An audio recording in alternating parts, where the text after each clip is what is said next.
Hello, and thank you for coming to my poster. Presented here is a bioinformatics-driven approach for development of immune cell-based prognostic signature for pancreatic cancer. So in simple terms, what we're doing is carrying out an immunophenotyping for pancreatic cancer in order to see the specifics of immune landscape within the pancreatic cancer patients, to further see why certain patients respond well to immunotherapy while certain others do not. And for this, what we're using is the LM22 signature in conjunction with CyberSort and pancreatic cancer datasets. So what CyberSort is basically that if you put in a transcriptomic profile from any cancer, for example, it'll compare it with the LM22 signature, which is a 547 gene signature. It'll carry out permutation analysis and give you the relative abundance of various immune cells within these patient population, which is also represented here. And if we look at this heat map representation here of these 547 genes, we can see that they're highly expressed in specific types. Each of these genes are highly expressed in specific immune cell types.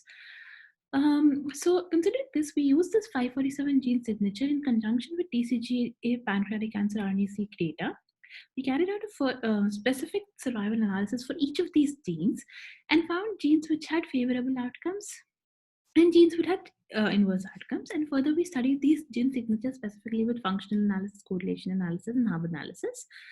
So what we found was that out of these 547 genes, there were 71 genes which had specific prognostic relevance in pancreatic cancer. These 36 had adverse effects and 35 had favorable effects. And these are also listed here, or the gene signature is listed here. And when we compare the gene signature, the low expressors of these gene signatures with the high expressors, we could see that there was a specific difference in prognosis or survival. Then furthermore, when we carried out an independent validation in a microarray data set, we could see that when we compared long-term survivors with short-term survivors, the average expression of the favorable outcome gene signature was much higher in the long-term survival, and the inverse was seen in the adverse outcome gene signature. And presented here is a correlation between this gene signature. We can see a very strong positive correlation between all of these genes, suggesting a very close gene signature. Then when we assessed one key gene from each of these gene signatures separately, we could see that there was a very high expression of both of these genes in pancreatic cancer, and there was a prognostic difference across overall survival.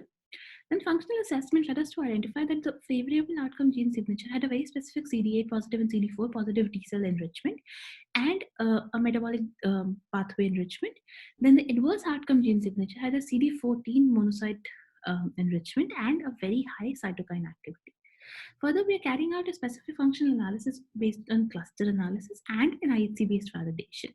And with this, we'll establish a prognostic gene signature for pancreatic cancer. Thank you, and I'll be happy to take any questions.